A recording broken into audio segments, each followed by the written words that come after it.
英語のネイティブの会話を聞いてるとき、すごく頻繁に You know? って聞きますよね。So, hey Fuyu, you know I like to... I don't know.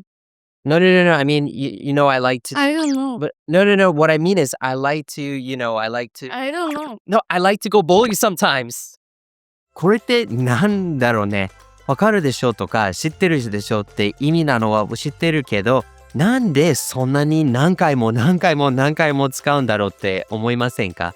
実はですね、辞書で読む意味とネイティブスピーカーが実際に使っている時の感覚って全然違うんです。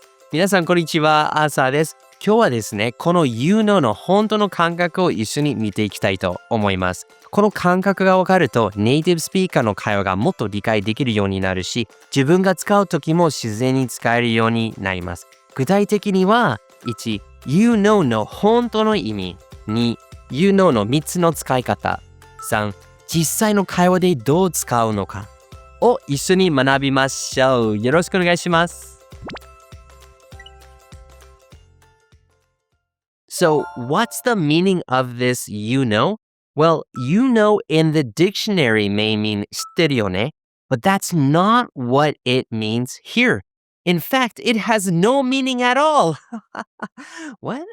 It's a word that expresses subconscious emotions. Now, let me explain what I mean by that. When I was learning Japanese, I kept hearing people say さ all the time, like 昨日さ、映画見たんだけど. And my reaction was さ what is さ? さ、ちょっと待って。僕、さじゃなくてアーサーだよ。知ってる。Okay. さ、No, アーサーだよ。わかってる。さ、Yeah.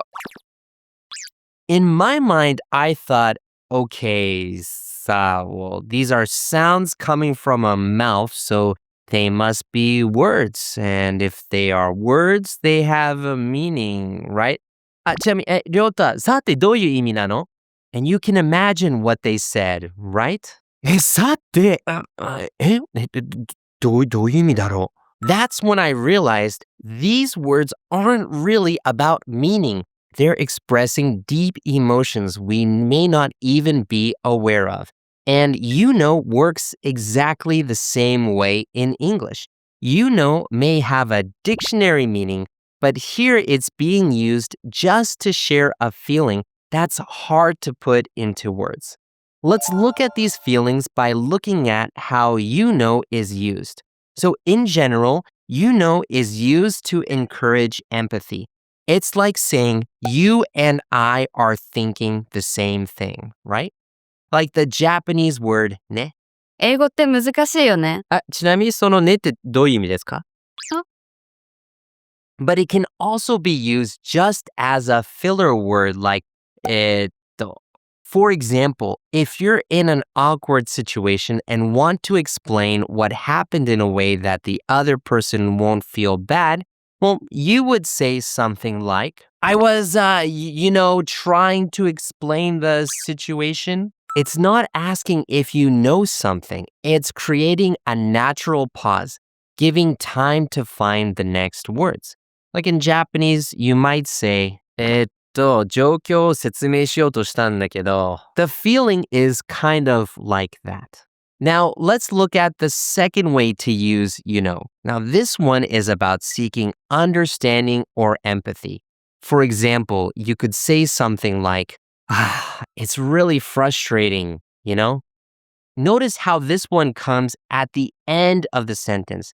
The feeling here is, I'm sharing my feelings with you, and I want to know if you understand. Can you relate to what I'm saying? Well, in Japanese, you might say, めっちゃイライラするんだよね. That よね at the end, that's the exact same feeling as you know. English is really difficult, you know? Yeah, it is really difficult for Japanese learners. Okay, so now here's the third way, and this one is the trickiest. This is using you know to soften what you're saying. It's similar to like I said before, but in this case, you know what you want to say. You're just providing a cushion for it. Like when a friend says, I love this movie. What do you think of it? And I, because I'm a killjoy and very boring, I say, I'm not a big fan. Saying you know makes the statement feel less direct. Instead of saying straight up, I'm not a big fan, adding you know makes it gentler and less harsh. So Fuyu, English is fun, isn't it? Well, it's so, Huh? boring. I failed as a teacher. In Japanese, this is like saying ma or nanka. For example, あんまり好きじゃないかな。なんかそこまで面白くなかったかも。That's the same softening effect. Now, let me give you a full example so you can hear how it all works together. Here are some clips from the Austin and Arthur show using you know, like we learned. This is pure guy talk, Austin thinking. So you don't believe what he's saying. In the comments, I'm going to get flamed and they're going to be like, Austin, you're wrong. But the good thing is there's usually like two other people who like come and say, I like Austin's way of thinking. So only two people. Yes, it's only two. Austin lovers, please comment on this video. Please. Son was such a miserable experience. What was your favorite part about the Going home. Going home was my favorite part of the hike. It sucked. Yeah. It was terrible. Yeah. Now, the granted, the sunrise was beautiful. Yeah. Okay? I'll give that. But at the train station waiting for the train, and then there's this one person who just starts like yelling like, get the hell off of that train. Like he wasn't yelling at anyone. He was just yelling to himself and and it was really scary, Yeah. But he looked homeless too. Yeah. Like I don't know how he got in there. But so you have that side which is really tough. Yeah. Whereas here, when I see a lot of So the next time you watch an English movie or a TV show or listen to a podcast, my podcast, pay attention to Notice when it appears, how it sounds. Notice the feeling it creates. And slowly, naturally, you'll start to develop the same sense in your own English. That's how you move from just knowing words to actually speaking English and getting that speaking sense. Okay, まとめに入りましょう。1、you know は主に相手の共感または理解を求めるときに使います。2、言葉を探しているときのなんていうかの代わりにも使います。I was, trying to explain. The meeting was, longer than expected. 直接共感を求めるときにも最後に使います。It's really frustrating, I've been working really hard lately, 最後の使い方は言い方を柔らかくするときに、まあとなんかに近いんですね。Well, I'm not a big fan.